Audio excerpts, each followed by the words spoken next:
छोटी मालकिन प्रणाम, मैं पैसे लेकर आया। हाँ गिरीश जी, अंदर आ जाइए।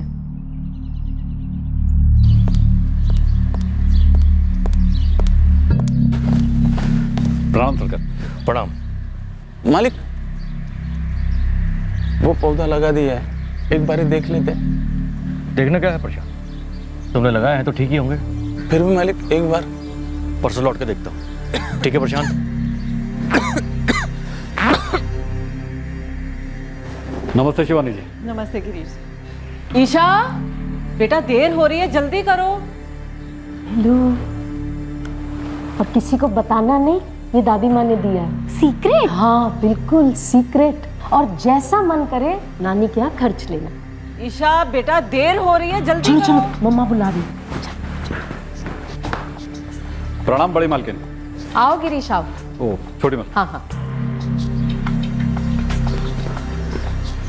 प्रणाम छोटी मालकिन, ये अकाउंट देख लीजिए।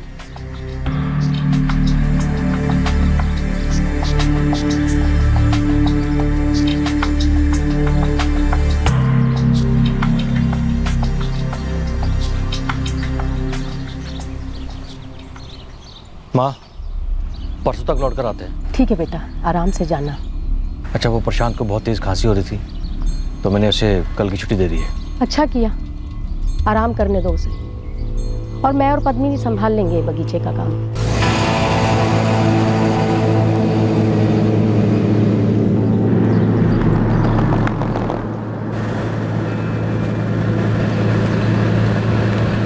बड़ी मालकिन, रसोई का सारा काम हो गया, अब मैं निकलूं? ठीक है, परसों आना मत भूलना, और टाइम पे पूजा।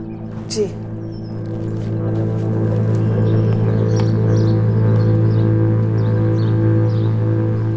ये 7 लाख है। चलता हूँ। प्रणाम छोटी मालकिन।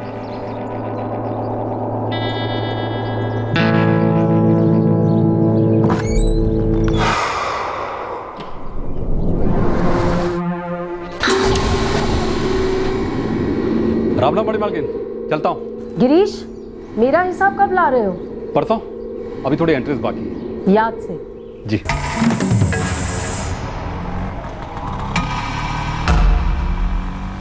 इस राजघराने में कल बहुत कुछ होने वाला है, बहुत कुछ। और इस बहुत कुछ की प्लानिंग शायद आज ही के दिन हुई थी, पर अगले दिन के बाद वाली सुबह इस कांड का पिटारा खुला। भयंकर कांड।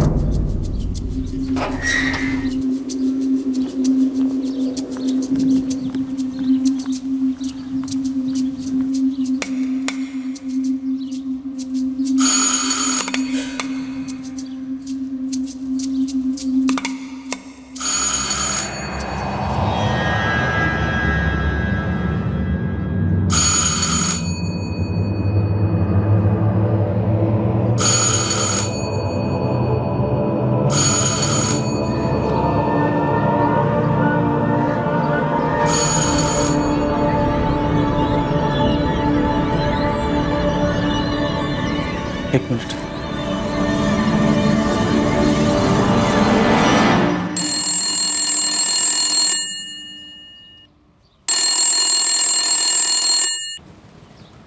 फोन भी कोई नहीं उठा रहा है। आदित्य साहब आज आने वाले थे, उन्हीं से पूछता हूँ।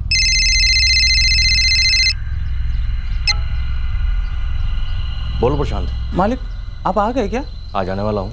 बोलो क्या हुआ? बड़ी मालकिन और छोटी मालकिन कहीं बाहर गए हैं क्या? हमें तो नहीं बताया उन्होंने।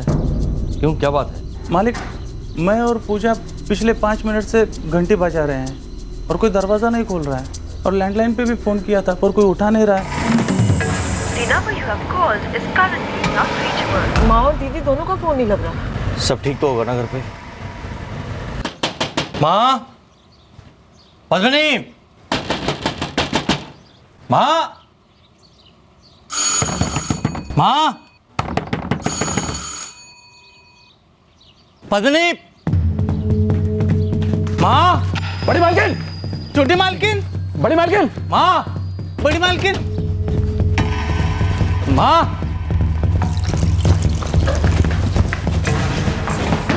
माँ, पद्मिनी, बड़ी मालकिन, छोटी मालकिन, बड़ी मालकिन, छोटी मार्किन पद्मिनी, हाँ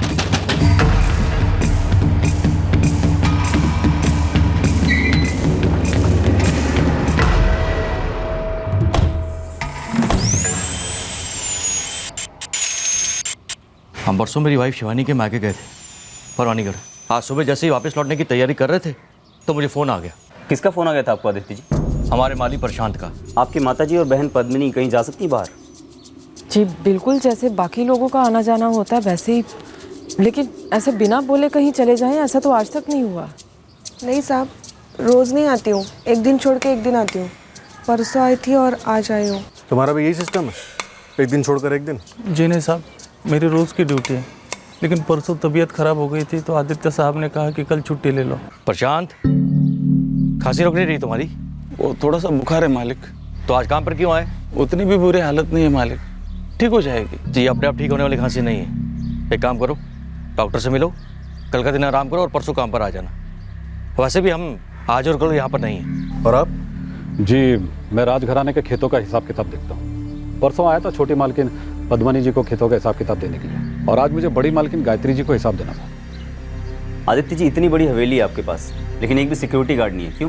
क्योंकि कभी ज़रूरत महसूस ही नहीं हुई। सर। आदित्य जी आप रुकिए, पहले हम लोग अंदर जाएंगे, मुआयना करेंगे सब ठीक है कि नहीं।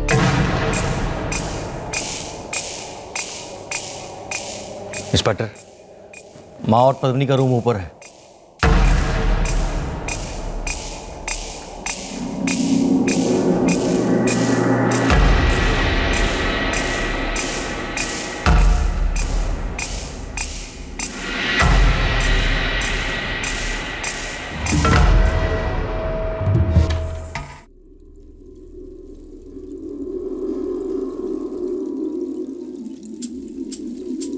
क्या बात है इंस्पेक्टर? मैडम आप बच्ची को इधर ही रखिए। आदित्य जी आप दोनों हमारे साथ ऊपर चलिए। हुआ क्या है ऊपर? बच्ची बाहर प्लीज।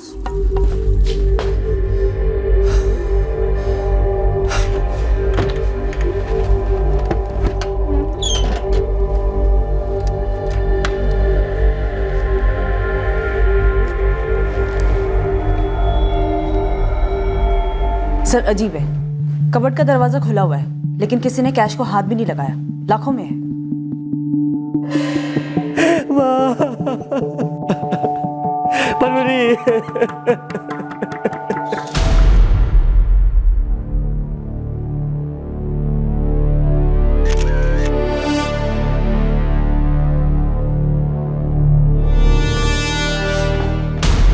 सर लगभग पूरी हवेली छान मारी, दोनों लेडीज गायत्री और पद्मिनी के मोबाइल कहीं नहीं मिले। सर हवेली के किसी भी खिड़की और दरवाजे पर जबरदस्ती घुस के आने के कोई निशान नहीं है। घर का बाहरी दरवाजा सेल्फ लॉकिंग दरवाजा है, तो जो भी अंदर आया होगा वो चुपचाप इसी दरवाजे से बाहर चला गया होगा। सर कातिल कोई जान पहचान वाला हो सकता है? घर के माली प्रशांत को छुट्टी दी गई थी, नौकरानी पूजा की वैसी छुट्टी थी, और अकाउंट संभालने वाले गिरीश जी आज आने वाले थे। घर का बड़ा बेटा आदित्य, उसकी पत्नी शिवानी और बेटी ईशा भी यहाँ पर नहीं थे जब मर्डर्स हुए। हमारे सामने बहुत सारे बीज हैं, अब देखना यह है कि इन मर्डर्स की साजिश में कौन से बीज बोए गए थे। दोनों 30 से 48 घंटे पहले मारी गई है। 30 से 48 घंटे पहले? डॉक्टर इतना वाइड रेंज, मतलब ये कि कत्ल कल 19 जनवरी को या फिर परसों 18 जनवरी को, दोनों में से किसी भी दिन हुए हो सकते हैं। हाँ, पॉसिबिलिटीज यही है। ये पद्मिनी की बॉडी काली पड़ गई है। हाँ, पर इस काले रंग की वजह से गला घुटने का निशान कवर हो गया है, पर इसे इलेक्ट्रोक्यूट भी किया गया है। गायत्री देवी स्ट्रेट गला घुटा गया है। कोई sexual assault? No. Prima facie तो यही लगता है कि इन मर्डर्स के साजिश की सारी वायरिंग गलत हो गई है।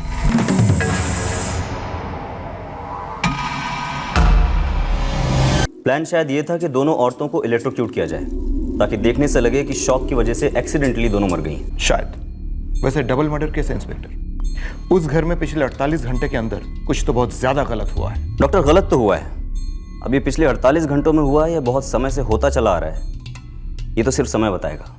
क्या 48 घंटे पहले प्लानिंग हो चुकी थी?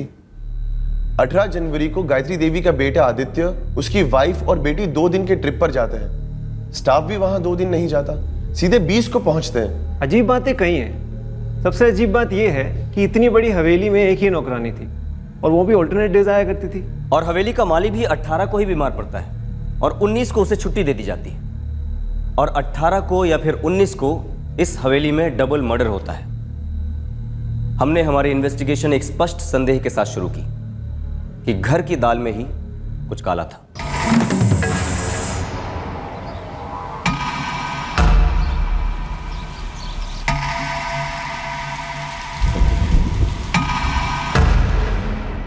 हम तो बस अफसोस ही कर सकते हैं कि काश हम कहीं ना गए होते, लेकिन तकदीर का लिखा ना तो कोई पढ़ सकता है और ना ही कोई रोक सकता है। ये डबल मर्डर्स तकदीर नहीं है, क्राइम है, भयंकर वाला क्राइम। ये परवानीगढ़ जाने का प्लान अचानक बना था? जी नहीं, एक अरसे से हम शिवानी के माता पिता से नहीं मिले थे। आपका ये ट्रिप प्लान होता है 18 जनवरी को और वापसी का प्लान बनता है 20 जनवरी को। जी। आपका मुनीम गिरीश भी 18 तारीख को आता है और फिर गायत्री जी के हिसाब के लिए समय लेता है 20 तक। जी, ये उनके बीच में बात हुई होगी, मुझे उसके बारे में पता नहीं है। और आपकी नौकरानी पूजा, वो भी 18 के बाद सीधे 20 तारीख को आती है, अजीब सी ऑल्टरनेट ड्यूटी के हिसाब से। और 19 तारीख को मैंने मेरे माली प्रशांत को छुट्टी दे दी थी। और ये दोनों मर्डर्स 18 या 19 जनवरी को ही हो जाते हैं। और आप कह रहे हैं कि ये इत्तेफाक नहीं, साजिश है? आदित्य जी, मैं कह नहीं रहा हूँ, जाहिर सी बात है कि एक साजिश है।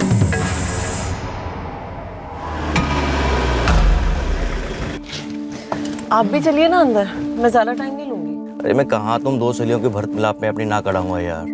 तुम ईशा को लेकर वैशाली से मिल लो, मैं एक काम निपटा के आता हूँ। ठीक है, जैसी आपकी मर्जी, लेकिन आदित्य हमें मैक्सिमम 1 घंटे के अंदर निकलना है, तो आ जाना। हाँ ठीक है। 18 जनवरी को हम लोग लगभग यही कोई 11:30 बजे घर से निकले थे। पर ये प्लान कब बना था शिवानी जी? प्लान? कैसा प्लान? मायके जाने का प्लान। क्यों, कोई और भी प्लान बना था क्या? देखिए, कोई प्लान नहीं बना था, बस 17 जनवरी की रात को मैंने अपने हस्बैंड से बात की कि मम्मी के घर जाकर आते हैं, तो उन्होंने बोला ठीक है कल चलेंगे। बस हमारा मेरी पत्नी शिवानी के मायके जाना, ऐसा भी कौन सा बड़ा गुनाह हो गया इंस्पेक्टर? आप अपनी पत्नी के मायके गए और गुनाह आपके घर में हो गया आदित्य जी। अगर मुझे पता होता कि ऐसा होने वाला है तो क्या मैं ऐसा होने देता? या फिर आप ये कह रहे हैं कि मुझे पहले से पता था कि ऐसा होने वाला है, इसलिए मैं अपनी पत्नी शिवानी और बेटी ईशा के साथ घर से बाहर था? गिरीश आपका मुनीम, प्रशांत आपका माली और पूजा आपकी नौकरानी, ये तीनों भी तो उस दिन बाहर थे। तो हम सब ने मिलकर मेरी माँ और मेरी बहन की हत्या की साजिश रची है। क्यों इतना आगे का सोच रहे हैं आदित्य जी? पहले ये बताइए कि ये पूजा ऑल्टरनेट डे पर काम पर आती है, ऐसा क्यों? हम किस नौकर को कब और कैसे बुलाते हैं, ये हमारा पर्सनल मैटर है। और सिक्योरिटी का ना होना भी आपका पर्सनल मैटर है? देखिए, मैं आपसे पहले भी कह चुका कि हमें कभी महसूस ही नहीं हुआ कि हमें सिक्योरिटी की ज़रूरत है। आपकी मेड पूजा ऑल्टरनेट डेज पे घर पे काम करने आती है, लेकिन घर का काम तो रोज होता है ना? देखिए, घर में रोटी कौन बनाएगा, कपड़े कौन सुखाएगा, ये तो सास बहू और ननद के बीच की बात होती है। घर घर की कहानी है ये। बिल्कुल घर घर की कहानी है, लेकिन आप ही बताइए शिवानी जी, ऐसा किस घर में होता है जहाँ पे ननद और सास की इतनी ब्रूटल हत्या कर दी जाती है? और आप बहू पर शक कर रहे हैं, यानी कि मुझ पर? करने की कोई वजह और ना करने की कोई वजह? शिवानी जी, जिन ऑल्टरनेट डेज पर आपकी मेड पूजा काम करने नहीं आती थी, घर का काम कौन करता था? जूठे बर्तन सिंक में रखना एक तो सेहत के लिए ठीक नहीं है, और दूसरी बात, ये हमारे खानदान की परंपरा नहीं है। जी दीदी।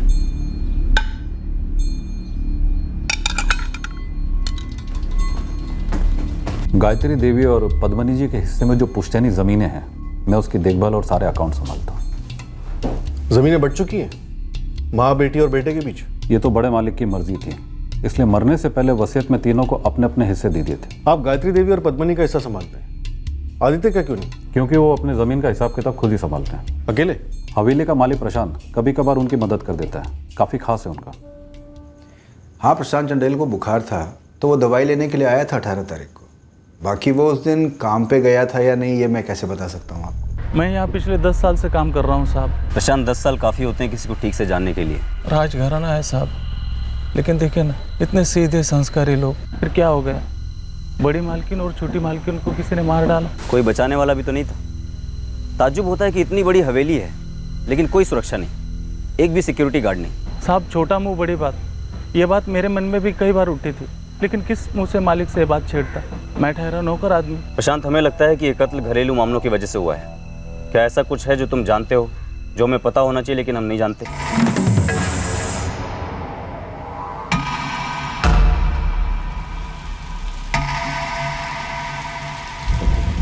4 साल पहले जब तुम यहाँ काम पर लगी तभी ये रीत थी, एक दिन आओगी और एक दिन छुट्टी? छोटी मालकिन ने पहले दिन ही बता दिया था कि घर की क्या रीत है। अब मालिकों की मर्जी जरा को पर। और घर में कोई अनबन? अनबन का तो पता नहीं मैडम, लेकिन छोटी मालकिन पद्मिनी जी बहुत सख्त किस्म की औरत थी। मतलब बात बात पर डांटती थी, सब पर गुस्सा करती थी। किसे डांटती थी? शिवानी जी को? डांटती तो सभी को थी, पर शिवानी भाभी पर ज्यादा गुस्सा करती थी। शिवानी, शिवानी। जी दीदी। 4 बजे माँ के लिए चाय जाती है, 4:05 हो रहे हैं और अभी तक चाय नहीं गई। हो क्या रहा है यहाँ पे? दीदी मैंने पूजा से कह दिया था बनाने के लिए। पूजा ने अभी तक चाय नहीं बनाई तो तुमने उससे पूछा भी नहीं कि क्यों नहीं बनाई? घर के नौकरों पर अपनी गलतियां मत थोपो, जल्दी से बोलो उसे चाय बना कर लाए, या मैं बोलूं अगर वो तुम्हारी नहीं सुनती तो।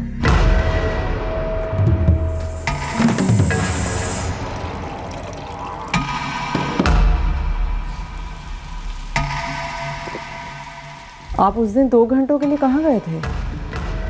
अब तुम भी मुझसे सवाल पूछोगी?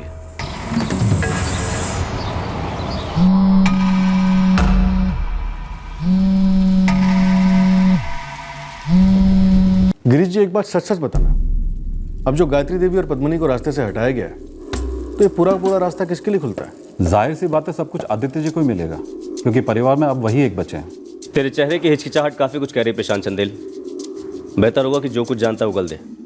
साहब मैंने वही कहा जो मैंने सुना है। प्रशांत चंदेल, तूने सच सुना है या तो हमसे झूठ बोल रहा है, ये तय करना हमारा काम है। साहब बिजली टूट पड़े अगर मैं झूठ बोलूँ? पता नहीं गायत्री देवी और पद्मिनी जी ने कौन सा झूठ बोला था जो उन पर वाकई बिजली टूट पड़ी। साहब जी, पद्मिनी जी और आदित्य साहब की बनती नहीं थी। किस बात को लेकर? वो जमीन बंजर हो चुकी है। हम रोज जो अनाज खाते हैं उसी बंजर जमीन से आता है आदित्य। जमीन हाईवे को लगकर है पद्मिनी। बिल्डर वहां पर होटल बनाना चाहता है, जिसके लिए वो हमें अच्छे खासे पैसे देने के लिए तैयार है। बेचने के लिए इससे अच्छे दाम नहीं मिलेंगे हमें, और ना ही इससे अच्छा समय आएगा। पर मुझे नहीं बेचनी वो जमीन आदित्य। वो जमीन माँ और सिर्फ माँ की है। तुम अपनी मर्जी क्यों थोप रही हो उन पर? क्यों दिमाग खराब कर रही हो माँ का? माँ का दिमाग इतना कमजोर नहीं है आदित्य, न कभी था और न कभी होगा कि कोई भी उसे खराब कर सके। माँ, समझने की कोशिश करो प्लीज। बिल्डर जो आज दाम देने के लिए तैयार हुआ है वो कल नहीं मिलेंगे। पिछले 12 सालों में जमीन के दाम सिर्फ बढ़ते ही जा रहे हैं आदित्य, पर लगता है माँ के लिए इज्जत घटती जा रही है। जब तक माँ जिंदा है वो जमीन नहीं बिकेगी। तो सीधे कहो ना कि तुम्हारा इरादा ये है कि माँ सारी की सारी जमीन तुम्हारे नाम पर छोड़ जाए, और तुम्हारा इरादा है अपनी जमीन बचा कर रखो, बाकी सबकी जमीनें बेचकर पैसों में हिस्सा लो। क्यों? आदित्य, पद्मिनी, चुप हो जाओ तुम दोनों। शुरुआत किसने की थी माँ? बिल्डर का ऑफर कौन लेकर आया था आदित्य? मैंने कहा ना, चुप हो जाओ तुम दोनों। मुझे नहीं बेचनी वो जमीन।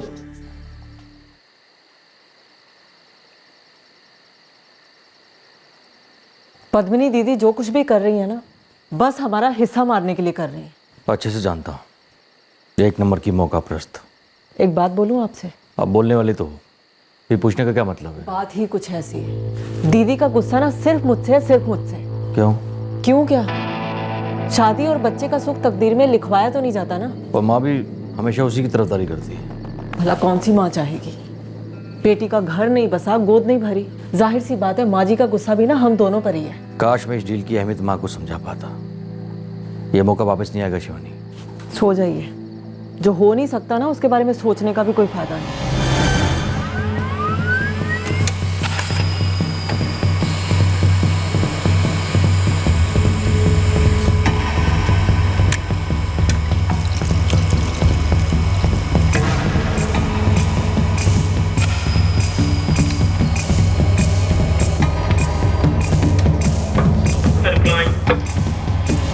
सर, गायत्री और पद्मिनी के फ़ोन रिकॉर्ड स्कैन हो चुके हैं। 19 जनवरी को उनको कोई कॉल नहीं आया था। और एक दिन पहले 18 जनवरी को? सर, 18 की शाम को उनके बेटे आदित्य ने उनको फ़ोन किया था, अपने ससुराल परवानीगढ़ से। और इस प्रशांत, गिरीश और पूजा की फ़ोन रिकॉर्ड्स? कुछ नहीं निकला सर। तीनों की सेलफोन लोकेशन हवेली के आसपास नहीं दिखा रहे। और ये आदित्य और शिवानी? इनका मामला गड़बड़ लग रहा है सर। दोनों के फ़ोन रिकॉर्ड्स और स्टेटमेंट में काफ़ी बड़ा गैप है, और इसी गैप से हमारा पहला लीड निकल सकता है।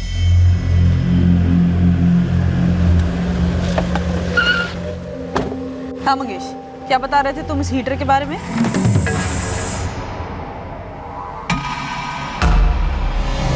बस मैं गांव के मार्केट में टहल रहा था, तभी सुनने में आया कि 15 दिन पहले वो अपने आदित्य साहब है ना, उन्होंने 2 हीटर खरीदे थे। कहाँ से? सिंह इलेक्ट्रिकल्स। मार्केट में छोटा सा दुकान है। सर, आदित्य राठौड़ 18 तारीख को लगभग सुबह 11:30 बजे दीवानगढ़ से परवानीगढ़ के लिए निकला, लेकिन उसके कॉल रिकॉर्ड साफ बता रहे हैं कि वो दोपहर 2:30 बजे तक दीवानगढ़ में ही था। और फिर शाम को शिवानी के मायके परवानीगढ़ पहुंचकर अपनी मां को फोन करता है। कहीं ऐसा तो नहीं कि ये मर्डर्स 19 नहीं बल्कि 18 जनवरी की शाम को हुए हों? दोनों 30 से 48 घंटे पहले मारी गई है। शायद आदित्य ने गायत्री जी के फोन पर कॉल करके किराए के हत्यारों से बात की होगी, जो उस वक्त तक इस डबल मर्डर को अंजाम दे चुके थे, और गायत्री जी का फोन इन हत्यारों के पास था। सर, शिवानी को 18 की दोपहर 2:15 बजे एक कॉल आया था। किसका नंबर है? कोई वैशाली गुप्ता है सर। तुम ईशा को लेकर वैशाली से मिल लो, मैं एक काम निपटा के आता हूँ। मतलब 18 को ही कोई प्लान बन गया था।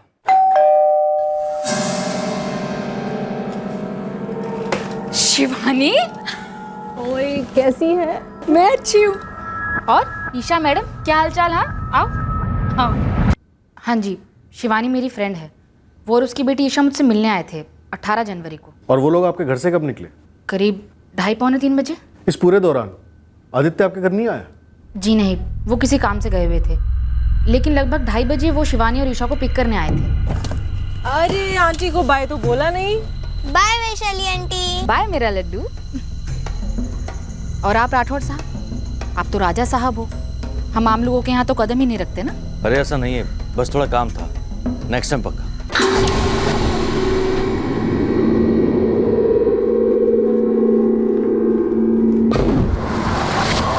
आदित्य, एक मिनट बात सुनना।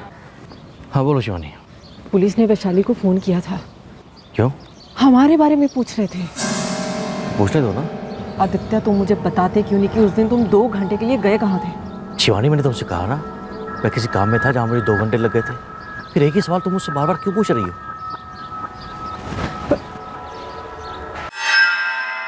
राठौर हवेली में हमारे दुकान से सामान जाए, ये तो गर्व की बात है मैडम। ऐसी वाला हीटर लेकर गए थे आदित्य बाबू, टॉप का है ये, 2 पीस लेकर गए थे। आपको कोई हल्की चीज़ कैसे दे सकता हूँ मालिक? इसे छूने से करंट लगेगा क्या? एक कॉइल वाला हीटर है मालिक, इसे तो ऐसी जगह पर रखा जाता है जहाँ गलती से भी किसके हाथ ना पहुँचे, वरना करंट तो मारेगा ही मारेगा। अब पैक कर दो ना इसे। मुझे 2 हीटर चाहिए। आदित्य ने स्पेशली पूछा था कि इस हीटर से शॉक लगता है या नहीं। मैं क्यों मनगढ़ंत बताऊंगा मैडम? मैं और शिवानी काफी लंबे टाइम बाद मिल रहे थे, हम कॉलेज मेट्स थे। वैशाली जी, उस राठौड़ परिवार में कुछ तो चढ़ रहा था, आपको कभी बू नहीं आई? मैं सच कह रही हूँ, मुझे कुछ नहीं पता, लेकिन इतना जरूर कहूंगी कि मेरी फ्रेंड शिवानी का कुछ तो टेंशन चल रहा था वहाँ। इट्स टू मच यार, एवरी ऑल्टरनेट डे नौकरानियों का नॉनसेंस। तू मुझे बता रही है? आदित्य से बात कर, तू तो नौकरानियों की टीम रखवा ले। मजाक मत कर यार, आदित्य वैसे पहले से बहुत परेशान है, वो हाईवे वाली ज़मीन को लेके। ये पद्मिनी दीदी भी ना कभी कभी सांपों वाली चाल चलती है। फ्रस्ट्रेशन है यार, ज़बरदस्त। वही तो है, खुद ना तो शादी की ना फैमिली बनाई, और पूरी की पूरी भड़ास निकालती है मुझ पे। तुझे पता है, जिन ऑल्टरनेट डेज पे पूजा नहीं आती, पूजा का A to Z पूरा का पूरा काम मैं करती हूँ, और जब वो आती भी है ना, गलती वो करती है, सुनना मुझे पड़ता है। यार तो आदित्य से बात करना, तुम लोग अलग हो जाओ, I mean, अलग रह लो। पद्मिनी दीदी यही तो चाहती हैं कि हम अलग हो जाएं और पूरी की पूरी प्रॉपर्टी पे कुंडली मार के बैठ जाए। मैं नहीं करने वाली है। इतना पैसा होने के बाद भी लोगों ने क्या खस्ता हालत कर रखी है अपनी। सही कह रही हूँ। तुझे पता है, खेतों से जितना आता है ना, उसी से गुजारा चलता है। पूरी की पूरी इनकम ठप पड़ी है, इसीलिए तो हम लोग हवेली नहीं छोड़ रहे, करोड़ों की है। बातें करते करते 2 बज गए, पता भी नहीं चला। और ये आदित्य को देखो, मैंने बोला भी था 1 घंटे में निकलना है, आ जाना। फोन तक नहीं किया अभी तक। कहाँ रह गए? क्या हुआ? फोन नहीं मिल रहा। देख, अंदर आने के बाद तूने अपना बैग तो खोला है नहीं, और तेरे हाथ में भी नहीं था, शायद गाड़ी में रह गया होगा। शिवानी ने मेरे फ़ोन से अपने फ़ोन पर कॉल किया, सिर्फ रिंग जा रही थी। दोबारा से कॉल किया तो आदित्य ने फ़ोन पिक किया, तब हमें पता चला कि फ़ोन गाड़ी में ही रह गया है। और तकरीबन 2:30 बजे आदित्य मेरे घर आ गए थे। उन 2 घंटों के लिए आदित्य कहाँ था? मुझे नहीं पता सर।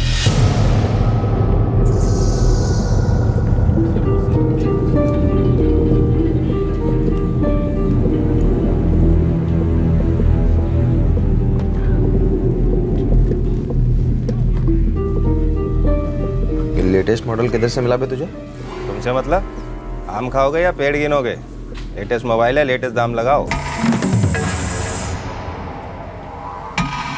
मैं वैशाली के घर क्यों नहीं गया? क्योंकि मुझे बोर होना पसंद नहीं है, जैसे मैं अभी हो रहा हूँ। शिवानी और वैशाली के बीच में सहेलियों वाली बातें होती जिनका मुझसे कोई ताल्लुक नहीं है। लेकिन यहाँ जो बातें हो रही हैं उसका ताल्लुक सिर्फ और सिर्फ आपके साथ है। 18 जनवरी को दोपहर 2:30 बजे तक कोई ज़रूरी काम कर रहे थे आप? हाँ। क्या काम आ गया था आपके हस्बैंड को? नहीं पता, ये तो मुझे अब तक नहीं पता कि वो किस काम से गए थे। अचानक होने से क्या प्रॉब्लम है इंस्पेक्टर? क्या आप अपनी पत्नी और बच्चों के साथ अचानक बाहर नहीं जाते? क्या कभी कोई प्रोग्राम नहीं बनता? बिल्कुल बनता है, लेकिन आपके इस प्लान के साथ इत्तेफाकों का एक कारवां भी तो बना है आदित्य जी। कैसे? 17 जनवरी की रात को अचानक शिवानी जी के मायके जाने का प्लान बनता है। अगले दिन रास्ते में किसी पुरानी सहेली वैशाली के घर रुकने का प्लान बनता है और वहाँ भी सिर्फ शिवानी जी वैशाली से मिलती हैं, आप नहीं। आप किसी रहस्यमयी काम के लिए गायब हो जाते हैं और उसके बाद किसी को नहीं बताते कि वो काम क्या था। कहाँ गए थे आदित्य जी? मैं एक पर्सनल काम से गया था। कौन सा पर्सनल काम? मैंने कहा ना पर्सनल। आदित्य जी हमें पता है कि आप कहाँ थे। तो बताइए बताइए। पूरे गांव से पूछताछ की हमने, एक एक उस शख्स से जिसका आपके साथ ताल्लुक हो सकता है उससे पूछा गया है, लेकिन हर इंसान ने यही कहा है कि वो आपसे नहीं मिला है। तो ये कि एक आदमी ने आपको देख लिया था। कहाँ? आपके खेतों के पास, आपकी हवेली के बहुत पास। आप गाड़ी लगाकर आराम कर रहे थे। आदित्य जी ऐसा कौन सा काम करके आए थे जो इतने थक गए थे आप? ये हीटर ठीक 15 दिन पहले आपकी सास और ननद के रूम में लगाया गया था, है ना? जी।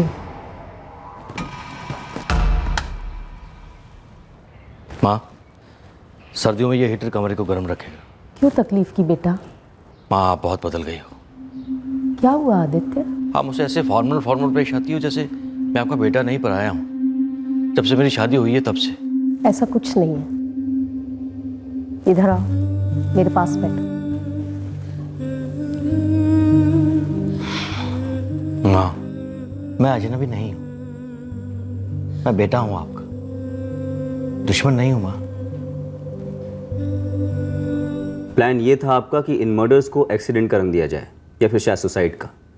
लेकिन दिक्कत की बात यह है कि जिनको आपने ये काम करने के लिए हायर किया वो निकम्मे निकले और आपका मिशन फेल हो गया। सॉरी, इस वक्त आपकी इन्वेस्टिगेशन फेल हो रही है और आपकी कॉमन सेंस भी, क्योंकि आप प्योर बकवास कर रहे हैं। वो हीटर्स 15 दिन पहले, सिर्फ 15 दिन पहले आपने लगाए थे उनके कमरे में। ऐसे हीटर्स जो शॉक दे सकते हैं। आप और हम दोनों एक ही कस्बे में रहते हैं और आप और हम दोनों अच्छी तरह से जानते हैं कि पिछले 15 दिनों में सर्दियां अपनी पीक पर है।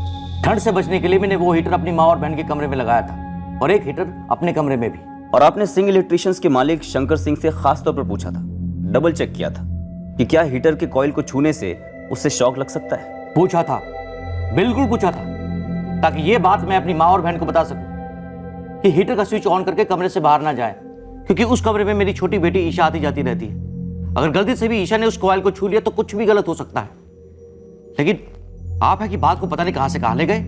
आपके और पद्मिनी के बीच में कोई अनबन चल रही थी? मनगढ़ंत कहानियां बना रहे हैं आप लोग हमें फंसाने के लिए।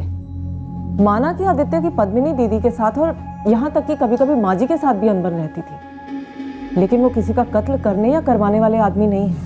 अनबन कंटिन्यू थी, छोटी छोटी बातों पर, बड़े बड़े मसलों पर तनाव भी रहता था, लेकिन इसका कारण मैं नहीं था, वो पद्मिनी थी, जिसके दिमाग का पारा 24 घंटे चढ़ा रहता था। मैंने आज तक तुम्हारे आदमी गिरीश के खिलाफ कभी आवाज उठाई है? गिरीश जी मेरे आदमी कब से हो गए? उनके दादा परदादा हमारे दादा परदादा के मुनीम थे बस। हद है, एक पुराने मुलाजिम के लिए ये किस तरह की बहस शुरू हो गई है तुम दोनों के बीच में? माँ, पद्मिनी को कोई हक नहीं बनता कि वो प्रशांत पर चिल्ला दे।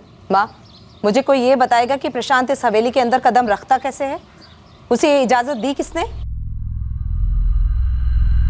कहाँ जा रहे हो प्रशांत?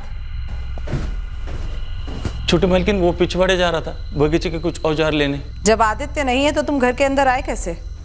वो बगीचे का काफी काम रुका पड़ा था और औजारों के बिना हो नहीं पाता, इसलिए आया था।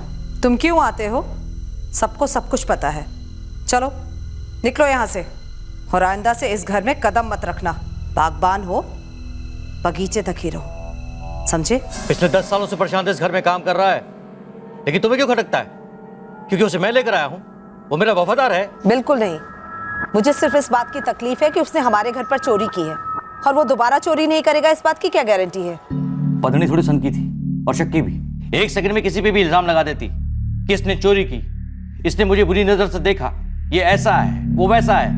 बस उसे चुप कराने के लिए कभी कभार हमारे बीच में थोड़ी बहुत बहस हो जाया करती थी। लेकिन इसका मतलब ये नहीं है कि मैं अपनी माँ और बहन का कत्ल करवाऊंगा, कभी नहीं। इंस्पेक्टर, इतनी सारी बातें साफ साफ बताने के बाद भी अगर आपको लगता है कि आपके पास कोई सबूत है तो मुझे गिरफ्तार कर लीजिए, वरना बिना सबूत का हैरेसमेंट बंद कर दीजिए। और मेरी फैमिली मैटर में दखल देना वो तो बिल्कुल ही बंद कर दीजिए।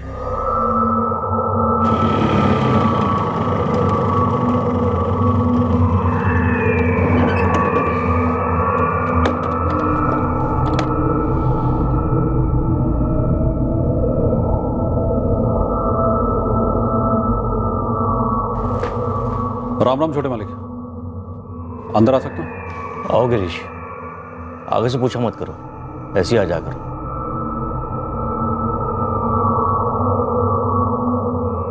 सर जो कुछ भी हुआ है घर के अंदर से ही हुआ।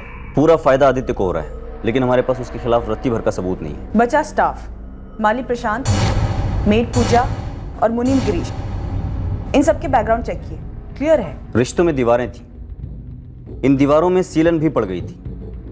घर तो टूट गया, लेकिन इमारत अभी मजबूत है, बल्कि करोड़ों की। क्योंकि सब कुछ घर के अंदर ही हुआ, टेक्निकल एविडेंस नहीं मिले होंगे, फोन कम्युनिकेशंस भी नहीं, कुछ भी नहीं। ऐसा भी नहीं था कि कोई चोरों या डेकॉइट का गैंग था कि लूट के दौरान कत्ल हुआ हो। पैसे तो वहीं रखे थे, छुए भी नहीं। 7 लाख कैश। अब कोई बाहर वाला ऐसा क्यों करता? पर एक्चुअली बाहर वाला इन्वॉल्व था, पैसे भी इन्वॉल्व थे, और हमारा सबसे पहला अंदेशा भी सही साबित हुआ कि ये डबल मर्डर एक बिगड़े हुए प्लान का नतीजा था, और इस नतीजे पर भी हम बाहर से ही पहुंचे। जैसे उसने फोन दिखाया मैंने बस भांप लिया, चोरी का माल है। मैंने सोचा आप लोगों को खबर कर दूं। कौन है वो आदमी और रहता कहाँ? अरविंद चौहान नाम है उसका, हमारे दुर्गानगर का ही है। करता क्या? छोटे मोटे 2 नंबर के धंधे। इस अरविंद चौहान को उठवाओ, छोटी मोटी बातें करते हैं इससे। हाँ गिरीश, अंदर आ जाइए।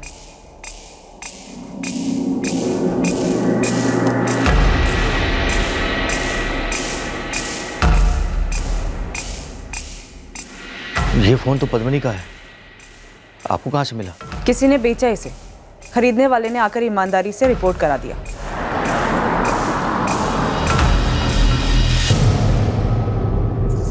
क्या हुआ साहब? अब और क्या पूछना है आप लोगों को? यही कि तेरे मालकिनों के कत्ल में तू पौधा था या पेड़? क्या? हाँ, तू माली था या तेरे ऊपर कोई बागबान था? चलो।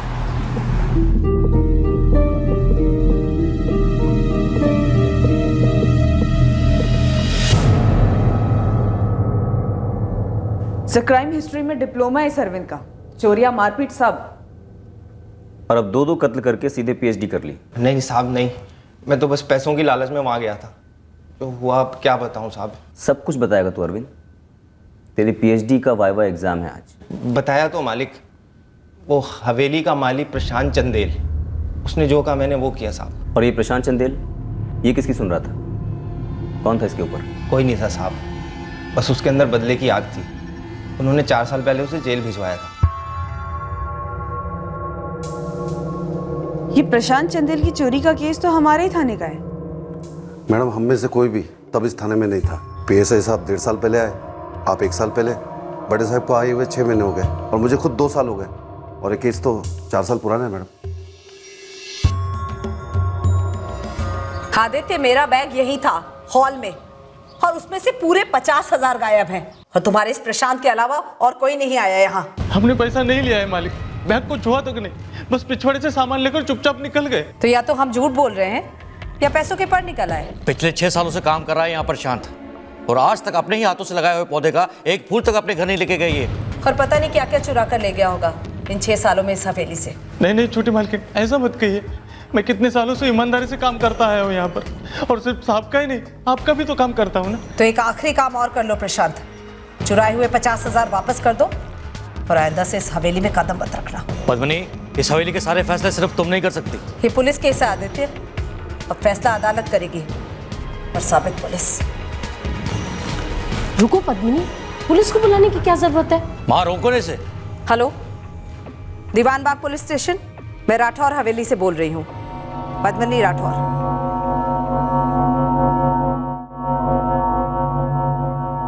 3 दिन लॉकअप में रखा, पीटा भी, लेकिन मार खाते खाते मैं सिर्फ यही कहता रहा, मैंने चोरी नहीं की। तेरी केस फाइल में लिखा हुआ है कि आदित्य राठौड़ ने तुझे जेल से छुड़ाया था, तेरा केस वापस लिया, और यही नहीं, तुझे वापस काम पे भी रखा था। उनका मुझ पर हमेशा एहसान रहा है। ये पद्मिनी मालकिन, उसने मेरा पैसा खाया।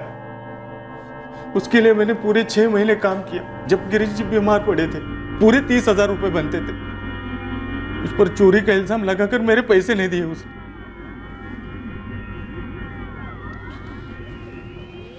छोटी मालकिन, मेरे पैसे तो दे दो मुझे। तुम्हारी हमारे कमरे में कदम रखने की जरूरत कैसे हुई?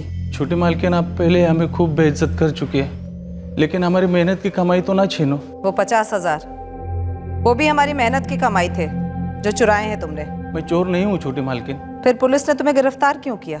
आदित्य ने तुम्हारी जमानत देकर तुम्हें काम पे वापस रखा है, पर हमारी नजरों में तुम हमेशा चोर रहोगे।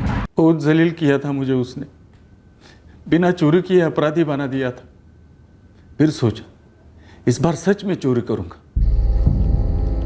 आज ही गिरीश ने पैसे जमा किए हैं। छोटी मालकिन प्रणाम, मैं पैसे लेकर आया। और आज ही मालिक शिवानी भाभी और ईशा बेबी को लेकर 2 दिन के लिए बाहर गए हैं। कितने पैसे होंगे घर में? लाखों में। पॉकेटमारी में इतनी जीतोड़ मेहनत है, पकड़े जाने का इतना बड़ा रिस्क है, हाथ लगते हैं क्या 100-200? हाँ तो मतलब पूरा बागीचा है, सारे फूल हमारे, जो चाहे तोड़ो। कांटे भी है। क्या कांटे? फूलों के दोनों गमले तोड़ने होंगे। मारे डालते हैं दोनों को। सच? और नहीं तो क्या, इतनी बेइज्जती की है तेरी। पैसों से तो सिर्फ मेरे दिल को ठंडक मिल सकती है, तेरे दिल को नहीं। पकड़े गए तो? कभी नहीं। हाथी की मौत के लिए आज तक चिट्ठी पे शक हुआ है कभी?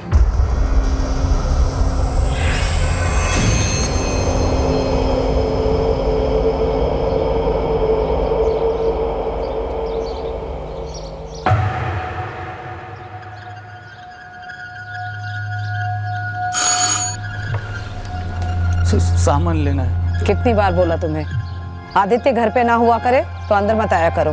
पिछवाड़े से औजार लेने, 2 खास पौधे लगाने। मालिक ने कहा था आज ही लगाने को। ठीक है, जल्दी लेकर निकलो यहाँ से।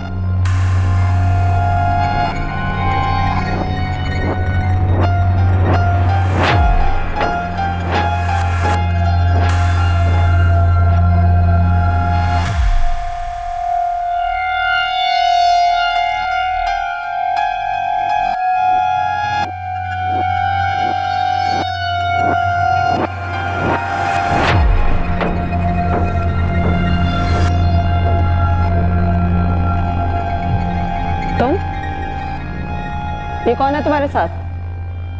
प्रशांत, तुम अपनी हद पार कर रहे हो। अब आप दुनिया पार करोगी छोटी मालकिन।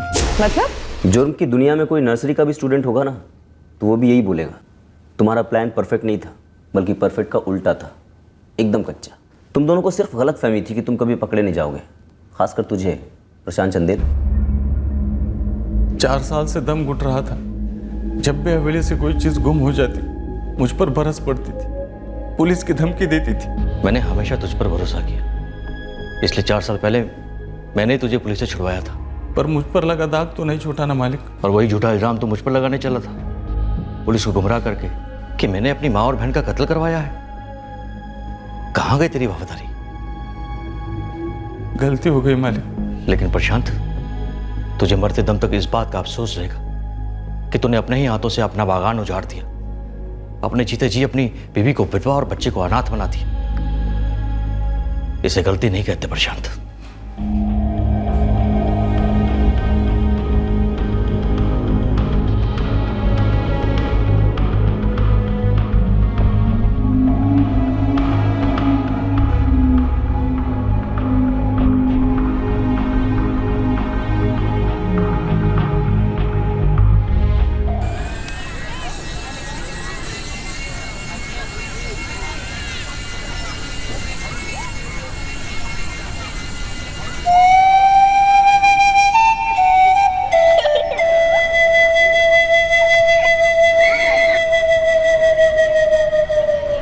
खेलते बच्चों को देखना पसंद है मुझे। यहाँ बैठना ऐसे अच्छा लगता है। लाइफ में सब कुछ है, बस इस एक सुख के लिए तरसता हूँ।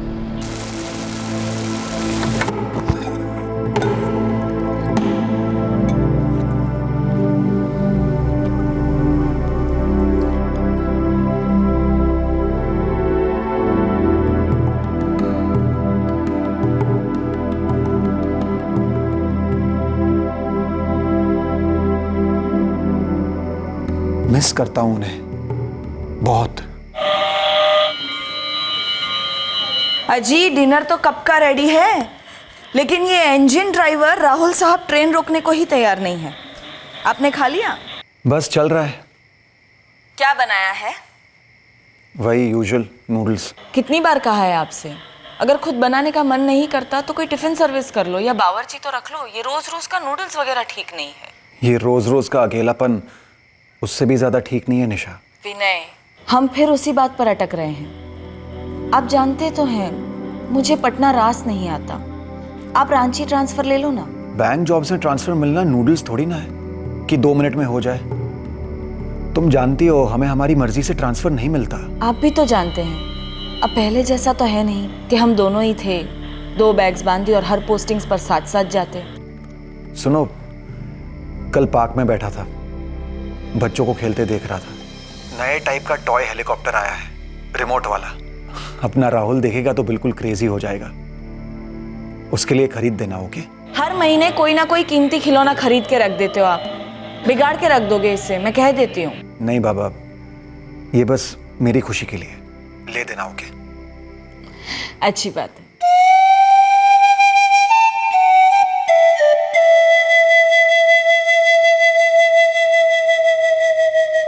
बीवी बच्चा होने की खुशी, उनसे दूर होने का दर्द, दोनों जज्बात मेरे अंदर उधम मचाते हैं। एक डर सा मंडराता है कि हमेशा के लिए दूर हो जाएंगे मुझसे। शायद दूर हो चुके हैं मुझसे।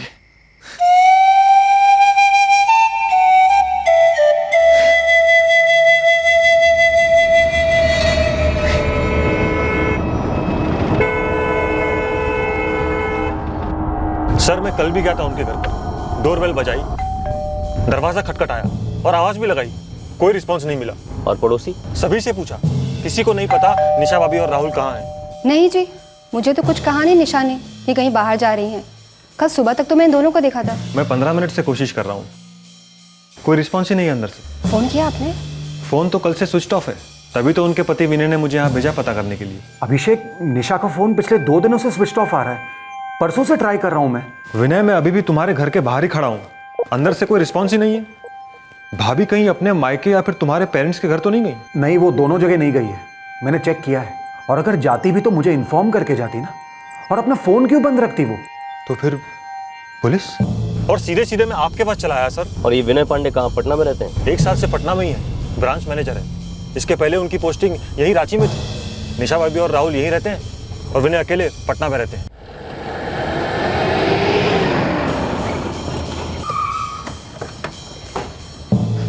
सर ये लक्ष्मण, सिक्योरिटी गार्ड, इससे भी मैंने पूछा था, इसने नहीं देखा निशा भाभी और राहुल को बाहर जाते हुए। निशा पांडे जी के घर कोई आया था क्या? नहीं साहब, कोई आया होता तो एंट्री होती।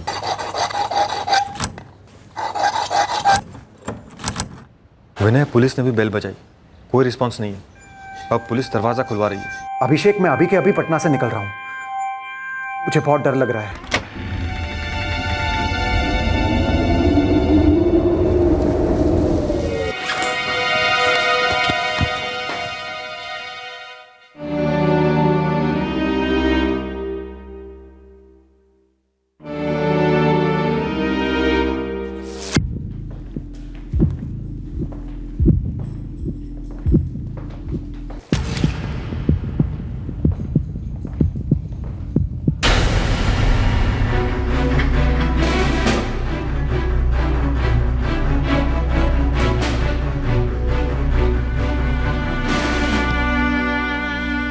मुझे अंदर क्यों नहीं जाने दे रहे ये लोग? विनय, निशा भाभी और राहुल की बॉडीज पोस्टमार्टम के लिए गई। पुलिस किसी को भी अंदर नहीं जाने दे रही। तुम्हें पुलिस स्टेशन चलना होगा। अभिषेक, तूने खुद ने देखा निशा और राहुल को? क्या सच में निशा और राहुल नहीं रहे?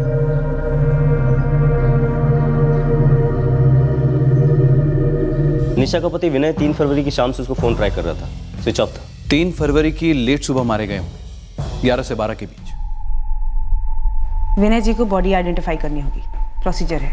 विनय इस वक्त सदमे में है, किसी भी बात पर रिएक्ट नहीं कर रहा है। पर मर्डर्स को 48 घंटे से ऊपर हो चुके हैं। देखिए, हमें कातिलों तक पहुंचना है और विनय जी से कई सवाल भी करने हैं।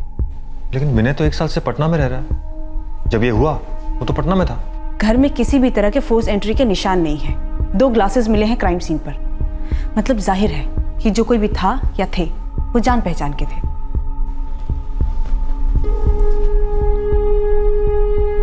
विनय, तुम्हें आइडेंटिफाई करना होगा निशा भाभी और राहुल को। रूल है। 4 लोग थे जो उस हाउसिंग कॉलोनी के नहीं थे। 3 फरवरी की सुबह उस बिल्डिंग में ये चारों दाखिल हुए थे और यही चारों हमारे पहले सस्पेक्ट्स थे।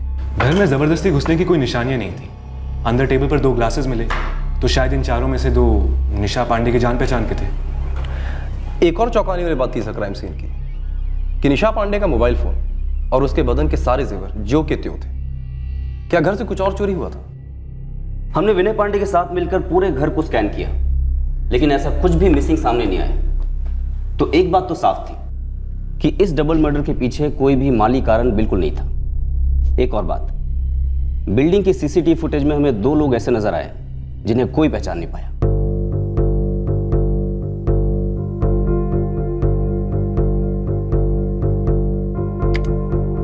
सर ये जो साइन कर रहा है ये है श्याम गुप्ता और ये जो इसकी बगल में है सर ये है जितेंद्र कश्यप। ये दोनों इंटीरियर का काम करते हैं सर। निशा पांडे के फ्लैट के ठीक नीचे वाले फ्लैट में ये दोनों काम कर रहे थे, विकास पाठक के घर। ये दोनों? ये तो मेरे घर का इंटीरियर कर रहे हैं। ये है श्याम गुप्ता और ये है जितेंद्र कश्यप। साहब ये दोनों रोज आते हैं। और ये दोनों?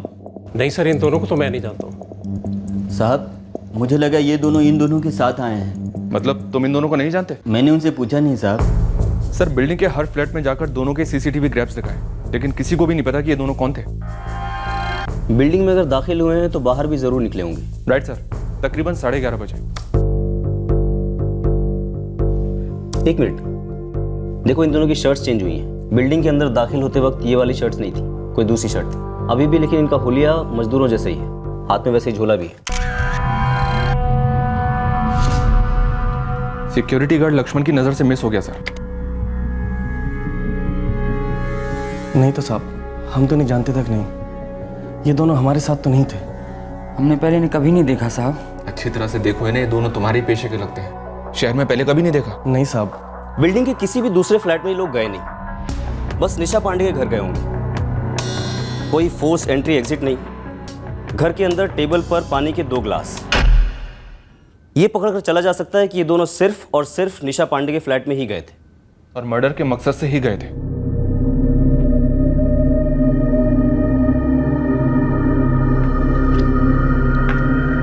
मुझे नहीं मालूम सर। आपकी बिल्डिंग में किसी को नहीं मालूम कि ये दोनों कौन है? उस दिन आपकी वाइफ का मोबाइल स्विच ऑफ होने से पहले उन्होंने ना तो किसी को कॉल किया और ना ही उन्हें किसी का कॉल आया। ऐसा लगता नहीं है कि उन्होंने किसी को बुलाया था। लेकिन आपके घर के अंदर टेबल पर पानी के 2 ग्लासेस मिले हैं, जिससे हम ये अनुमान लगा के चल रहे हैं कि आपकी पत्नी निशा शायद इन दोनों को जानती रही होंगी।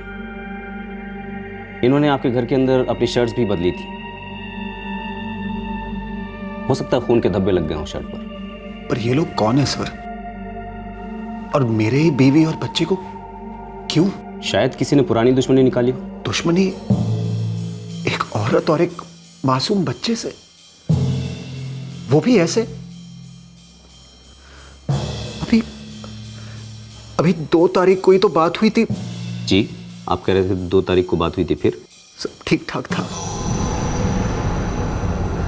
राहुल अपने नए टॉय हेलीकॉप्टर से खेल रहा था। मैंने निशा से कहा कि मेरी लीव सैंक्शन हो गई है, 14 से 18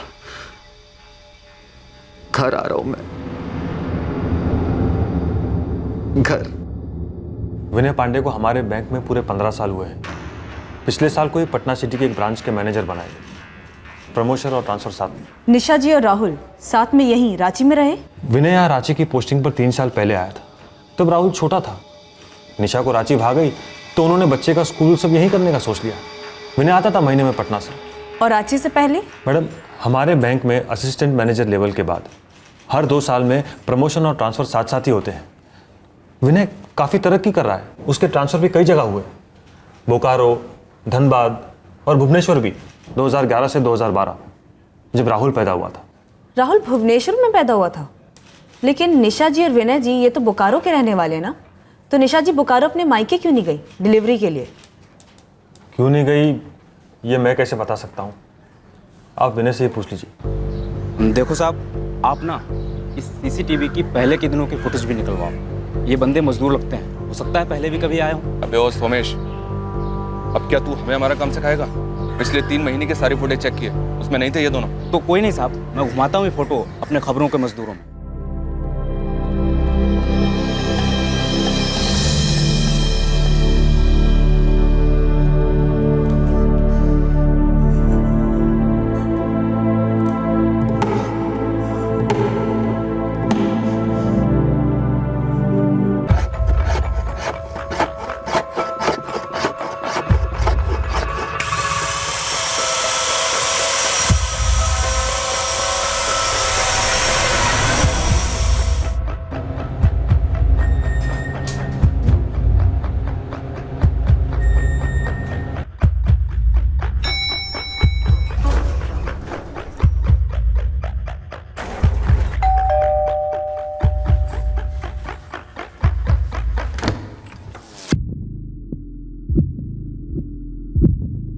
सर, फॉरेंसिक रिपोर्ट के हिसाब से ग्लासेस पर निशा पांडे के फिंगरप्रिंट्स के अलावा फिंगरप्रिंट्स के 2 और सेट मिले। सर वो निशान इन 2 हथियारों के ही होंगे। लेकिन ये दोनों पांडे परिवार से किस तरह कनेक्टेड हैं, इस बारे में हमारे पास कोई जानकारी नहीं। एक बात तय है कि निशा पांडे इन दोनों को जानती ज़रूर थी। पत्नी और बच्चा रांची में रहते थे, पति पटना में। दोनों में से किसी का भी अफेयर्स हुए हो सकते हैं। वाइफ निशा के कॉल रिकॉर्ड से ऐसा कुछ मिला तो नहीं है सर। बाकी विनय के बैंकर दोस्त अभिषेक के कॉल रिकॉर्ड्स मंगवाए मैंने। इस विनय पांडे के फ़ोन रिकॉर्ड्स खंगालो, इनसाइड जॉब की पॉसिबिलिटी भी हो सकती है। सर एक बात खटक रही है, निशा और विनय की शादी 14 साल पहले हुई थी, पर उनका पहला बेटा राहुल 5 साल पहले पैदा हुआ था। हाँ, तो करियर वरियर के चक्कर में फैमिली प्लानिंग लेट की होगी। माना आजकल ऐसा काफ़ी होता है, बट सर एक और बात खटक रही है कि निशा ने अपनी डिलीवरी भुवनेश्वर में करवाई अकेले, ना वो बोकारो अपने मायके गई और ना ही ससुराल। सर ऐसा तो काफ़ी कम ही होता है। शालिनी, तुम्हें इस बच्चे में कोई एंगल नजर आ रहा है? सर एंगल का तो नहीं पता, पर एक फीलिंग है धुंधली सी। तो फिर इस धुन को हटाओ, टटोलो, पूरी जानकारी निकालो इस कपल की और इस बच्चे की। अम्मा, एक खुशखबरी है, मतलब सबसे बड़ी खुशखबरी। अम्मा, निशा प्रेग्नेंट है। भगवान के घर देर है अंधेर नहीं। ये तो वाकई सबसे बड़ी खुशी की बात है। तू बस आज के आज निशा को लेके बोकारो आ जा। अरे अम्मा, ऐसे कैसे? मैं कह देती हूँ, तेरी एक ना सुनूंगी मैं। यहाँ मैं और निशा की माँ दोनों मिलकर माँ और बच्चे का ऐसा ध्यान रखेंगे कि सब याद रखेंगे। नहीं नहीं निशा, ना अब हम तुम्हारी कोई बात सुनेंगे और ना ही जमाई बाबू की। तुम आ रही हो मतलब आ रही हो। लेकिन माँ, डॉक्टर ने सफर करने से मना किया है ना। ये तुमने सही नहीं किया निशा। 5 महीने बाद हमें बता रहे हो बेटा। आपको तो पता है ना माँ, कॉम्प्लिकेशंस पहले से ही थी। जब डॉक्टर ने कहा कि आप बता सकते हैं तो सबसे पहले आप ही को बताया है। चलो कोई बात नहीं। देखो बेटा, अब तुम फ्लाइट करो, कुछ भी करो, लेकिन आना तो तुम्हें पड़ेगा ही।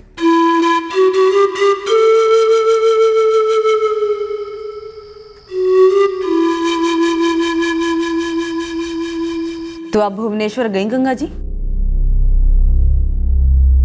दरअसल वो दोनों ही मना करते रहे, कह रहे थे सब इंतजाम है, पानी की जरूरत नहीं है। राहुल अचानक से 1 महीना पहले ही आ गया और हम लोग जाएं ना जाएं बस इसी में ही लगे हुए थे। और फिर डिलीवरी के बाद हम तुरंत उसके पास गए। हम सब कितने खुश थे, पोता हुआ था हमारा।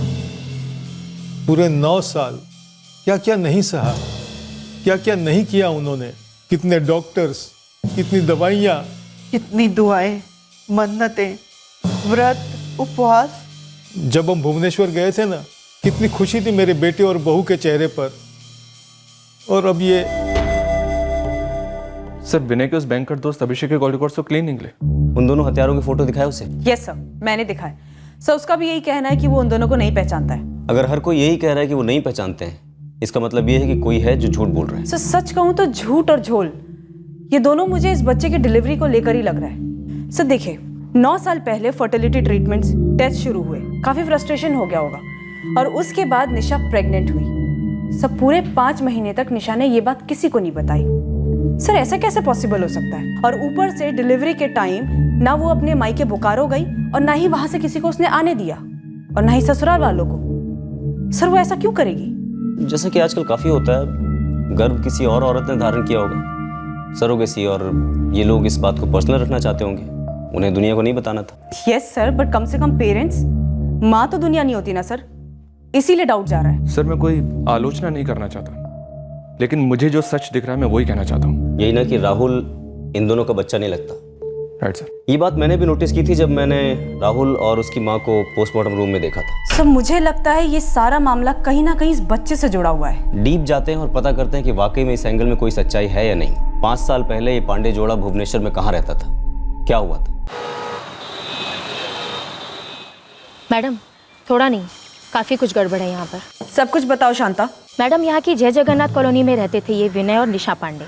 2011 और 12 में मैं पड़ोसियों से मिली, घुमा फिराकर 4-5 औरतों से बातचीत भी की। और मैडम ये कि हमारे पास शक करने जैसा काफ़ी कुछ है। बच्चे के बारे में? हाँ मैडम, पड़ोस की किसी भी औरत ने निशा को पूरी प्रेगनेंसी के दौरान घर से बाहर आते जाते नहीं देखा। मैंने मैटरनिटी होम चेक करने के लिए बोला था, वो किया? हाउसिंग कॉलोनी के आसपास 15 छोटे बड़े प्राइवेट क्लिनिक और नर्सिंग होम गई थी, कुछ नहीं मिला मैम। शांता और ढूंढो। भुवनेश्वर बड़ा शहर है, यहाँ कई हॉस्पिटल और मैटरनिटी होम्स हैं, लेकिन म्युनिसिपल कॉर्पोरेशन तो एक ही है जहाँ सारे जन्म और मौत के रिकॉर्ड होते हैं। लेकिन मैडम 2011 से 2012 के बीच यहाँ पर किसी भी विनय पांडे और निशा पांडे के बच्चे का रिकॉर्ड नहीं मिला। तो फिर ये बच्चा आया कहाँ से? खबर मिली है कि इनके घर पे एक नौकरानी काम करती थी, रुक्मणी नाम की। क्या इस बच्चे का राज इस डबल मर्डर का राज खोलेगा? सर इस बच्चे का जन्म एक मिस्ट्री है जरूर, लेकिन इसका डायरेक्टली डबल मर्डर से कनेक्शन होगा ये कहना इतना भी आसान नहीं है। सर हमारा ये काम कांस्टेबल शांता आसान कर रही है सर, वो उस मेड रुक्मणी के बारे में पता कर रही है सर। शायद ये बच्चा विनय और निशा का नहीं है। लेकिन इन दोनों हथियारों का क्या? ये क्या वहां कोई पर्सनल दुश्मनी निकालने गए थे? सर इन दोनों ने मोबाइल जेवर कुछ भी नहीं चुराया, मतलब चोरी के लिए तो बिल्कुल नहीं आए थे। एक बात तो तय है कि निशा इन दोनों को जानती जरूर थी, वरना वो दरवाजा खोलकर उन्हें घर में बैठाकर पानी क्यों पिलाती? कहीं ऐसा तो नहीं कि ये विनय हमसे कुछ छुपा रहा है? सर मैं चाहता हूं कि निशा और राहुल के हत्यारे पकड़े जाए और उन्हें सजा भी मिले, पर तब तक मैं इस घर में नहीं रह पाऊंगा जहां उनकी इतनी भयंकर हत्या की गई थी, वो भी सिर्फ 1 हफ्ते पहले। लेकिन इस वक्त इन्वेस्टिगेशन काफी नाजुक स्टेज पर है, इसलिए आपका शहर में होना बहुत जरूरी है। आप चाहें तो कहीं और शिफ्ट कीजिए, पर प्लीज अभी शहर मत छोड़िए।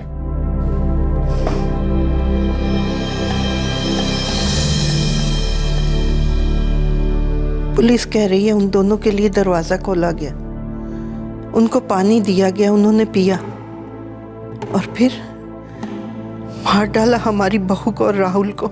पुलिस ने यह बात मुझसे भी कही है, कई बार कही है। अब आप मुझे ये बात क्यों कह रही है माँ?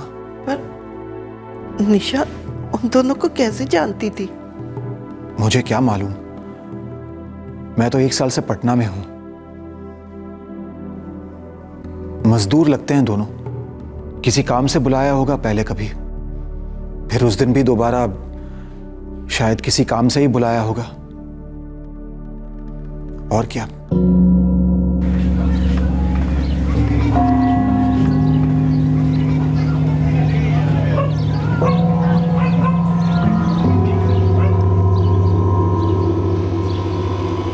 आ गई माँ। रुक्मणी, मैं कांस्टेबल शांता। जी मैडम। 5 साल पहले यहाँ विनय और निशा पांडे रहते थे, तुम काम करती थी ना उनके यहाँ? हाँ जी। 2 साल थे वो यहाँ, तुम पूरे 2 साल थी उनके साथ? जी। निशा पेट से थी और यहीं भुवनेश्वर में उसने अपने बच्चे को जन्म दिया? जी मैडम, राहुल नाम रखा था उस बच्चे का, बड़ा प्यारा बच्चा है। लेकिन बात क्या है? निशा पांडे और बच्चे राहुल दोनों का कत्ल हो गया है रांची।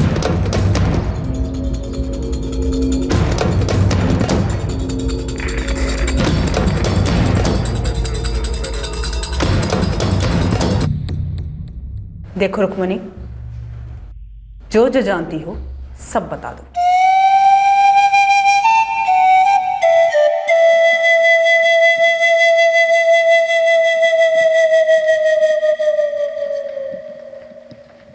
विनय जी, क्या आप राहुल के पिता हैं? ये कैसा बेहुदा सवाल है? सवाल सीधा है, ये केस बेहुदा है। दोबारा पूछ रहा हूं, क्या राहुल आपका और निशा जी का बेटा था? उन 2 सालों में भुवनेश्वर के किसी भी हॉस्पिटल में या म्युनिसिपैलिटी के रिकॉर्ड में सबूत नहीं है कि निशा और विनय का कोई बच्चा हुआ था। लेकिन एक लोकल डॉक्टर नीलोश्री जैना, अमूल्य चौक की डॉक्टर नीलोश्री जैना से हमें सबूत मिलते हैं कि उस दौरान तुम प्रेग्नेंट थी, रुक्मणी साहू, और तुम जो दावा करती आई हो कि उस प्रेगनेंसी का जो बच्चा था वो मर गया, उसका भी कोई सबूत नहीं है।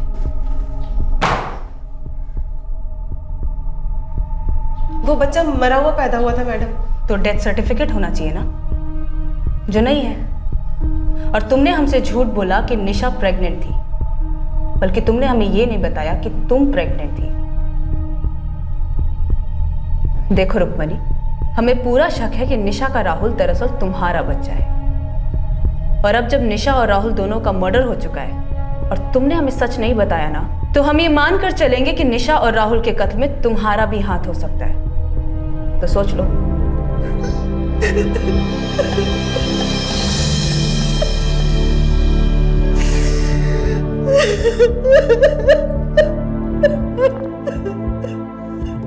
क्या ताल्लुक है इस बात का इन मर्डर से? विनय जी, हर चीज का हर चीज के साथ ताल्लुक होता है, और इन्वेस्टिगेशन में हर ताल्लुक के बाल की खाल निकाली जाती है, तब जाके सच्चाई सामने आती है। फिलहाल मुझे सिर्फ ये सच जानना है कि मेरी बीवी और बच्चे को किसने मार डाला। और मुझे आपके झूठ के पीछे का सच जानना है। आपने क्यों नहीं बताया कि राहुल आपका और निशा जी का बायोलॉजिकल बच्चा नहीं है? ये क्या बात कर रहे हैं आप? विनय जी, बात को घुमाने या छुपाने से कोई फायदा नहीं है। हम लोगों ने राहुल की बायोलॉजिकल मदर को ट्रेस कर लिया है, भुवनेश्वर में, रुक्मणी साहू। आप मुझे ये बताइए कि क्या आपने राहुल को रुक्मणी से 3 लाख रुपए में खरीदा था? मैं अपने बच्चे को बेच कैसे सकती हूँ साहब? नहीं रुक्मिणी, हम तुम्हारा बच्चा खरीद नहीं रहे हैं, हम बस तुम्हारे बाकी 2 बच्चों की परवरिश के लिए एक छोटी सी गिफ्ट दे रहे हैं, मतलब मदद कर रहे हैं तुम्हारी। देखो रुक्मणी, जगन्नाथ ने तुम्हें 2 सुंदर और स्वस्थ बच्चे दिए हैं। तुमने तो देखा है हमने क्या क्या नहीं किया बच्चे के सुख के लिए, लेकिन अब डॉक्टर्स ने भी जवाब दे दिया है, मेरी कोख में बच्चा ठहर ही नहीं सकता। रुक्मिणी, हम इस बच्चे को पूरी तरह से अपना लेंगे, उसे सबसे अच्छी परवरिश देंगे, उसकी हर मांग पूरी करेंगे। ये मेरा वादा है तुमसे। प्लीज एक बार इसके बारे में सोचो, हाथ जोड़ता हूं तुम्हारे आगे, प्लीज। मेरा पति दिहाड़ी मजदूर है मैडम। जिस दिन काम मिला उस दिन 4 पैसे घर आते हैं। मैं घर कामों से उस बच्चे को उतनी अच्छी परवरिश नहीं दे पाती जो वो लोग देने के लिए तैयार थे। और वो 3 लाख भी देने को तैयार थे। ना ना मैडम, मैंने पैसे के लिए नहीं बेचा था अपने बच्चे को। मैंने बस सोचा कि मेरे बाकी के 2 बच्चों को 2 मुट्ठी और चावल मिलेगा, बस। जगन्नाथ की कसम, मैंने पैसे के लिए नहीं भेजा था उसको। गोद लेने का प्रोसीजर लंबा होता है, ऊपर से हम किसी को बताना नहीं चाहते थे कि राहुल हमारा खून नहीं है, खुद राहुल को भी नहीं। ये राज सिर्फ निशा और मेरे बीच रहने वाला था। मैं पागलों की तरह तरसता था दोनों के लिए। हर पल यही सोचता था कि काश वो दोनों मेरे साथ पटना में होते। इतने सपने देखे थे मैंने उन दोनों के लिए, लेकिन आज वो दोनों मेरे लिए सपना बन गए। एक भयंकर सपना। क्या ये भयंकर सपना आप ही ने रचा था विनय पांडे? क्या कहा आपने? क्या निशा और राहुल का कत्ल आपने करवाया? आपकी हिम्मत कैसे हुई मुझसे ये बात पूछने की? मैनेजर साहब, हमारी हिम्मत को साइड में रखिए, आप सिर्फ सवालों के जवाब देने की हिम्मत जुटाइए। आप इतना घिनौना इल्जाम मुझ पे कैसे लगा सकते हैं? क्योंकि हरकत ही इतनी घिनौनी हुई है। नहीं, देखिए विनय जी, ये दोनों हत्यारे कोई अजनबी नहीं थे। शायद निशा जी इनको जानती थी। कैसे जानती थी? मुझे कैसे पता? मैं तो पटना में था ना। तो पटना से सुपारी दी होगी, भेज दिया होगा उन दोनों को निशा और राहुल का कत्ल करने के लिए। ये कोई रॉकेट साइंस तो नहीं है ना। हमें सिर्फ ये जानना है कि ये रॉकेट फायर क्यों हुआ। कौन सा ऐसा कारण था जिसकी वजह से आपने इतना बड़ा और भयंकर कदम उठाया और अपनी पत्नी के साथ साथ उस मासूम बच्चे को ही मार डाला, जो भले ही आपका खून ना हो, लेकिन एक 5 साल का मासूम बच्चा तो था। Shut up, just shut up, okay? दोबारा कभी ये बात मुझसे मत कहिएगा कि वो मेरा बच्चा नहीं था। अरे आपको हमारी एक प्राइवेट बात क्या पता चल गई कि राहुल को हमने गोद लिया था, तो अब आप ये कहेंगे कि राहुल मेरा बच्चा ही नहीं था? मारा क्यों विनय पांडे? नहीं मारा, अपनी जान से ज्यादा प्यार करता था मैं दोनों को। क्या सिर्फ पैदा करने से बच्चा अपना हो जाता है? बच्चे की परवरिश जरा भी मायने नहीं रखती है क्या? मारा क्यों? आप जैसे लोग ना, जिनके आसानी से बच्चे हो जाते हैं, हम जैसे लोगों का दर्द कभी नहीं समझेंगे। वो 9 साल टॉर्चर थे हमारे लिए, लेकिन सिर्फ हम दोनों का प्यार हमारी ताकत थी। निशा और मैंने हर दर्द एक साथ झेला, हरदम मौजूद थे एक दूसरे के लिए। उन सारी टेस्ट के दौरान, उन सारे मन्नतों के दौरान, मंदिर, दरगाह, हॉस्पिटल्स, लेबोरेटरीज के चक्कर काटे हमने एक दूसरे को कसकर पकड़कर। उन 9 लंबे सालों के बाद हमारी जिंदगी में राहुल आया। इम्पॉसिबल। विनय को मैं पिछले 15 सालों से क्लोजली जानता हूँ। पटना पोस्टिंग के बाद भी उसके काम में कोई कमी नहीं आई। हाँ, लेकिन विनय को अपने परिवार की कमी खाई जा रही थी। सर, ये कैसा सवाल है? वो दोनों राहुल पर जान छिड़कते थे और अभी आप लोगों से पता चल रहा है कि वो उनका अपना खून नहीं था। पर फ्रैंकली सर, ये मैटर कैसे करता है? मानसिक हालत। हेलो सर, विनय पांडे एक सीनियर बैंक ऑफिसर है। विनय जब हर महीने 2-4 दिनों के लिए आया करता था, तो क्या उसके और निशा के बीच कोई झगड़ा होता था? अगर आपके कहने का मतलब है कि जोर जोर से चिल्लाना, मारपीट वगैरह, तो मेरा आंसर है नो। निशा अकेलापन तो महसूस करती थी, पर वो हर लॉन्ग डिस्टेंस जोड़ा करता ही है ना सर। लेकिन निशा ने आपके साथ कभी कुछ शेयर किया अपनी शादी की किसी प्रॉब्लम के बारे में? कभी नहीं। दरअसल उनके बीच बहुत प्यार था, जो अक्सर बच्चा आ जाने के बाद जोड़ों के बीच कम हो जाता है। तो बच्चे को लेकर कोई खटास? बच्चे को लेकर खटास? सर क्या बात कर रहे हैं आप?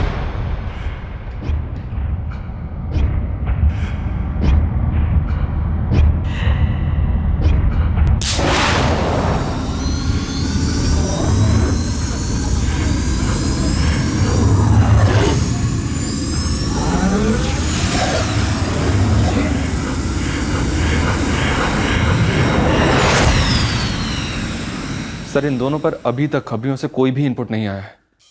और सर, ये दोनों हिस्ट्री शीटर भी नहीं है। लेकिन ये दोनों निशा पांडे को जानते थे और डेफिनेटली विनय भी इन दोनों को जानता है, बस हमसे झूठ बोल रहे हैं। लेकिन सर, विनय के बैकग्राउंड चेक में एक भी आदमी ने ना तो विनय के बारे में, ना ही उसकी शादी के बारे में कुछ भी नेगेटिव बोला है। दरअसल इन दोनों की जिंदगी काफी सेटल थी। बैंक की टॉप सैलरी है सर, बोकारो में एक फ्लैट है, यहाँ रांची में एक कार है, पटना में एक कार है। मतलब अगर ऐसे ऊपर से देखने जाएं तो इस परिवार में काफी खुशहाली दिखती है सर। और सर, मैंने इस विनय और निशा के फोन रिकॉर्ड्स को 10 बार खंगाला। किसी भी तरह के अफेयर शफेयर की कोई बू भी नहीं आई, ना ही पति की और ना ही पत्नी की। तो फिर क्या है? ऐसा कौन सा एंगल है जो हमसे मिस हो रहा है? निशा की बॉडी पर गहने इंटैक्ट, कबर्ड में से कोई सामान चोरी नहीं हुआ, बस माँ और बेटे का गला काटा गया। लेकिन उसके पहले दोनों हत्यारों ने पानी पिया, जो कि बिल्कुल भी पेशेवर नहीं है। अगर होते तो ए, मोडस ऑपरेंडी कुछ अलग होती, और बी, घर का सारा कीमती सामान चुरा कर ले जाते, ताकि हमें लगे कि ये केस रॉबरी का मर्डर का है। और मोस्ट इंपॉर्टेंटली, निशा उन दोनों को जानती थी, वरना वो घर का दरवाज़ा खोलकर उन्हें घर में बिठाकर पानी क्यों पिलाती? राहुल, पापा ने क्या कहा था? ये हेलीकॉप्टर गार्डन में चलाने के लिए है, घर पर नहीं। अगर क्रैश हो गया तो दूसरा नहीं मिलेगा।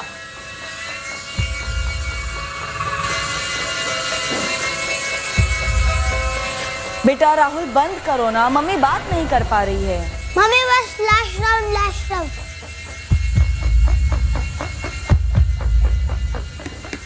निशा को कोई आइडिया नहीं होगा कि उस पर अटैक होने वाला है, और बच्चा तो खैर शायद ये दोनों खास निशा और बच्चे को मारने आए थे सर, मतलब भेजे गए थे।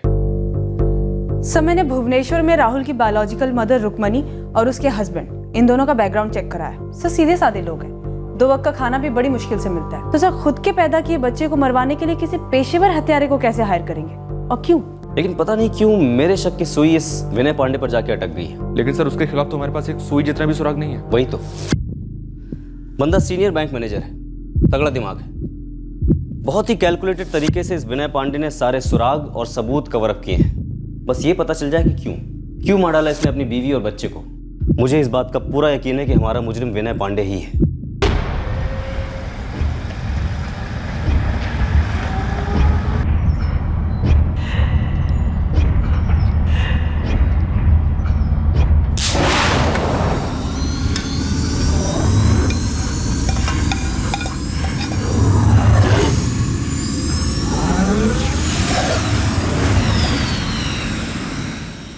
ये अकेलापन मुझे अकेला ही नहीं छोड़ता है निशा। दिन तो जैसे वैसे काम में कट जाता है, लेकिन शाम होते ही कुरेदने लगता है मुझे, और रातों को मेरा गला घोंटता है। कुछ भी खाना गले के नीचे उतरता ही नहीं है। जिंदा रहने के लिए नूडल्स बना लेता हूँ। जरा दूर का सोचो, यहाँ रांची में राहुल के लिए सब कुछ सही है, स्कूल, उसके दोस्त, हमारा मोहल्ला। लेकिन हमारा क्या? हमारा क्या विनय? हमने 9 साल हर एक मिनट साथ गुजारा है। काश वो वक्त वापस आता जब तुम मेरे लिए भी वक्त निकालती थी। अब हम पेरेंट्स हो गए हैं, हमारे रोल्स चेंज हो गए हैं। ये पेरेंट्स होते ही एक कपल के बीच सब कुछ क्यों खत्म हो जाता है? आपसे किसने कह दिया कि हमारे बीच कुछ नहीं रहा? ये हमारा प्यार ही तो है जो हम राहुल में इन्वेस्ट कर रहे हैं। मुझे लगता है कि हमने गलत इन्वेस्टमेंट की है। क्या? लगता है इस बच्चे ने हम दोनों को दूर कर दिया है। राहुल ना होता तो तुम मेरे पास होती। विनय, राहुल नहीं आता अगर जिंदगी में तो वो दुख और वो दर्द हमारे प्यार पर हावी हो जाता एक दिन। सच तो यह है कि तुम राहुल में इतना खो चुकी हो कि तुम्हें याद नहीं आता हम पहले एक साथ कितना वक्त बिताते थे। ऊपर से मैं इतना कमा रहा हूँ, इन्वेस्ट कर रहा हूँ, पर जिंदगी से 0 रिटर्न आ रहा है। नेगेटिव में जा रहा है सब कुछ। नेगेटिव आपकी सोच होती जा रही है। विनय, आप ये क्यों नहीं सोचते कि आप जो कमा रहे हैं, जो इन्वेस्ट कर रहे हैं, वो सब हमारे लिए ही है ना? खुद के लिए, मेरे लिए, राहुल के लिए है। जो हमारा है ही नहीं।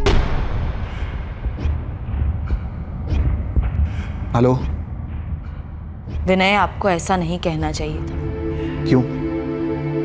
ना बोलने से सच बदलेगा क्या?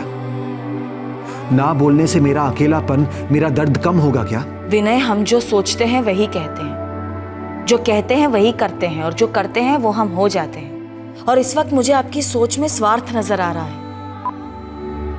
इतने सेल्फिश कब से हो गए आप?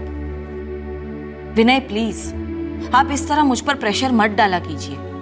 और ये अकेलापन मुझ पर जो प्रेशर डाल रहा है उसका क्या? टैकल करिए उसे, अपने आप को बिजी रखना सीखिए। लेकिन मैं पटना नहीं आ रही हूँ। क्योंकि मैं पटना में हूँ? क्योंकि बहुत जल्द आप पटना में नहीं रहोगे विनय। हर 2 साल में आप अलग अलग शहरों में रहते हो। राहुल की स्टेबिलिटी सबसे इंपॉर्टेंट है इस वक्त। राहुल का सब कुछ इंपॉर्टेंट था, है और रहेगा। मैं तो हुई नहीं ना। राहुल के साथ कंपटीशन कर रहे हैं आप, अपने ही बेटे के साथ। क्या हो गया है आपको? मुझे नहीं पता क्या हो गया है मुझे, पर मुझे पता है तुम्हें क्या हो गया है। तुम एक दोस्त, एक प्रेमी, एक पत्नी थी कभी, अब सिर्फ मां हो, वो भी ऐसे बच्चे की जो।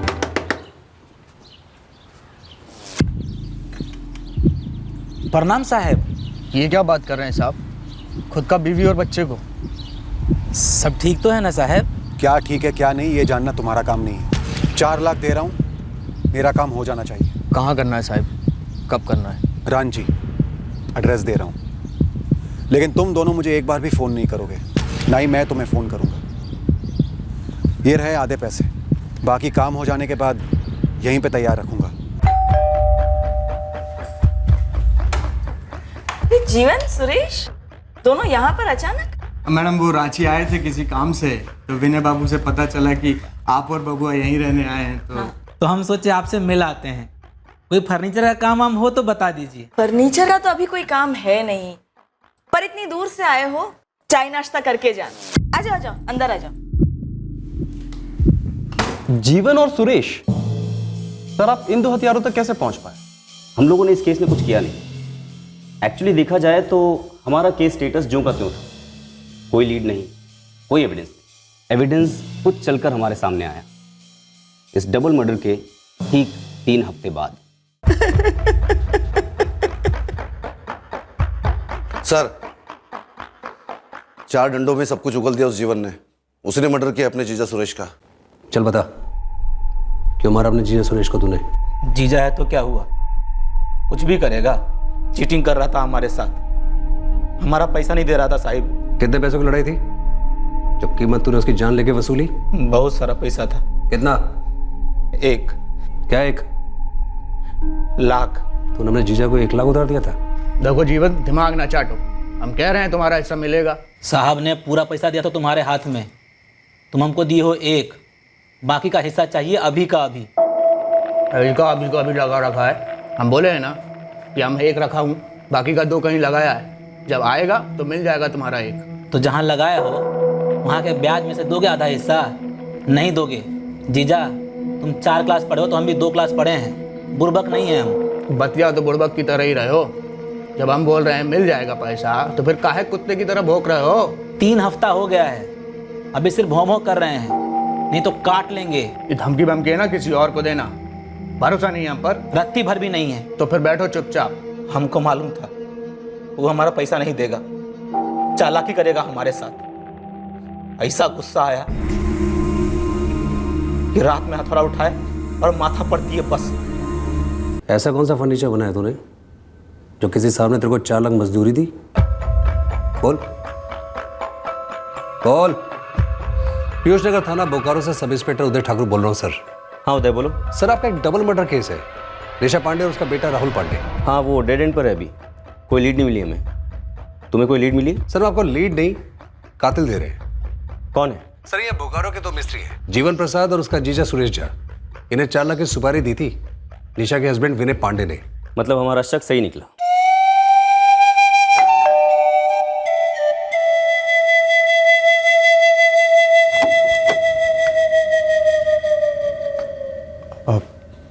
जी कुछ पता चला?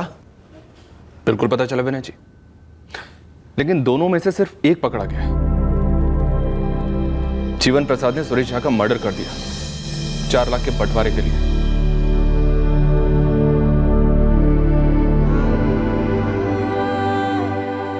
आपकी और निशा दीदी की दलीलें सुन के दिल मेरा पिघल गया था।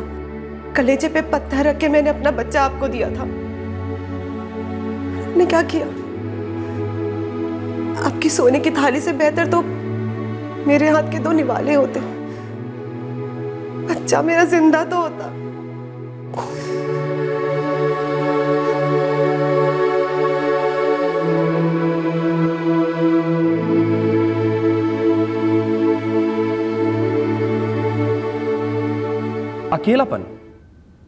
अकेलापन भी कोई मोटिव होता है मर्डर का?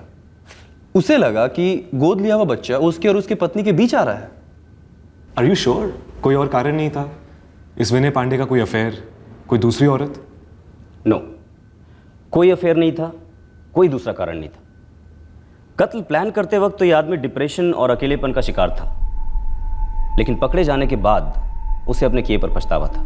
क्रिमिनल दिमाग भले ही प्लानिंग अद्भुत करता हो, लेकिन जुर्म के इमोशनल नतीजों के बारे में वो सोचता नहीं, या फिर शायद सोचने की ताकत ही खो देता है। अब इस विनय पांडे को ही ले लीजिए, लगभग परफेक्ट क्राइम कर गया था बंदा, लेकिन जिस अकेलेपन को दूर करने के लिए उसने 1 नहीं बल्कि 2 मर्डर्स किए, क्या वो दूर हुआ? नहीं। क्या पछतावे से वो कभी कम होगा? कभी नहीं। क्राइम पेट्रोल्स के और भी दिलचस्प कहानी देखने के लिए हमारे चैनल को सब्सक्राइब करें और बेल आइकॉन दबाना न भूलें।